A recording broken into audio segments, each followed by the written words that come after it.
Hi guys, இந்த வீடியோவில் நம்ம என்ன பார்க்க போகிறோம் அப்படின்னு பார்த்தீங்கன்னா, மெடிக்கல் ரெக்ரூட்மெண்ட் போர்ட் மூலயமா எம்ஆர்பி போர்ட் மூலயமா ஜிஎன்எம் நர்சிங், பிஎஸ்சி நர்சிங் படித்தவங்களே எப்போ ஸ்டாஃப் நர்ஸ் வேக்கன்சிக்கு ஹையர் பண்ண போகிறாங்க அப்படின்ற ஃபுல் டீட்டெயில்ஸ் தான் நம்ம பார்க்க போகிறோம். வாங்க பார்க்கலாம்.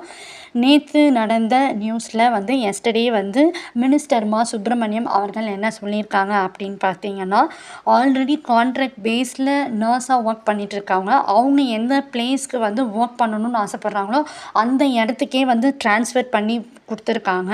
ஆஸ் வெல் அஸ் கொரோனா டைமில் ஒர்க் பண்ணிகிட்டு இருந்த நர்ஸுங்க எல்லாரையுமே இப்போது கான்ட்ராக்ட் பேஸில் ஒர்க் பண்ண வச்சுருக்காங்க.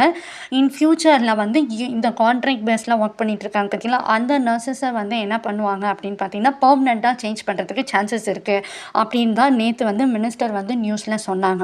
ஓகேங்களா. ஸோ இப்போது நம்மளுக்கு என்னென்னா, இதுக்கப்புறம் நர்ஸ் நியூ பேட்ச் எப்போ எடுப்பாங்க அப்படின்னு பார்த்தீங்கன்னா, மேபி 2025 எடுக்கிறதுக்கு சான்சஸ் இருக்குது. அதுவும் அந்த ஸ்டாஃப் நர்சஸ் எப்படி எடுப்பாங்கன்னு பார்த்தீங்கன்னா, ஆல்ரெடி கான்ட்ராக்ட் பேஸஸில் இருந்தவங்கள இப்போ என்ன பண்ணியிருக்காங்க, பர்மனெண்ட்டாக சேஞ்ச் பண்ணியிருக்காங்க. மேபி இப்போ என்ன பண்ணுவாங்க அப்படின்னு பார்த்தீங்கன்னா, ஒன்று எக்ஸாம் வச்சு கால்ஃபர் பண்ணி அது மூலயமா எடுப்பாங்க.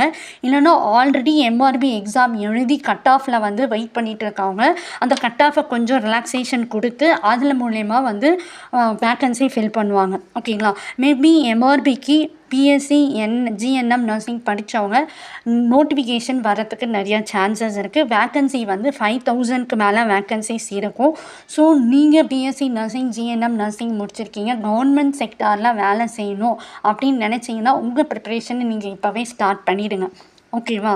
அண்ட் தென் இப்போ என்னென்னா, இப்போ ஒரு நோட்டிஃபிகேஷன் விட்டுருக்காங்க.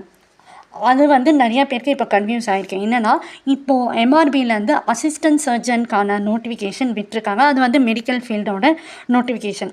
அதோட எக்ஸாம் January 5. ஆனால் நிறைய பேர் என்ன பண்ணியிருக்காங்கன்னா, அது நர்ஸ்க்கான நோட்டிஃபிகேஷன் சொல்லி மிஸ் அண்டர்ஸ்டாண்ட் பண்ணிட்டாங்க. ஓகேங்களா. ஸோ எம்ஆர்பி நர்ஸ்க்கு இன்னும் வேக்கன்சி நோட்டிஃபிகேஷன் விடலை. ஓகேங்களா. இப்போ விட்டுருக்கிறது அசிஸ்டன்ட் சர்ஜனுக்கு தான். அதோட எக்ஸாம் டேட் தான் January 5. ஸோ இது ரெண்டுத்தையும் போட்டு குழப்பிக்காதீங்க. நீங்கள் யாராவது பிஎஸ்சி நர்சிங், ஜிஎன்எம் நர்சிங் படிச்சிருக்கீங்க அப்படின்னா, உங்களுக்கு கவர்மெண்ட் ஜாப் வேணும்னா வேக்கன்சி நோட்டிஃபிகேஷனுக்காக வெயிட் பண்ணாதீங்க. உங்களோட ப்ரிப்ரேஷன்ஸை இப்போவே ஸ்டார்ட் பண்ணிவிடுங்க. இந்த வீடியோ உங்களுக்கு பிடிச்சிருந்தா லைக் பண்ணுங்கள், ஷேர் பண்ணுங்கள். தேங்க்யூ ஃபார் வாட்சிங்.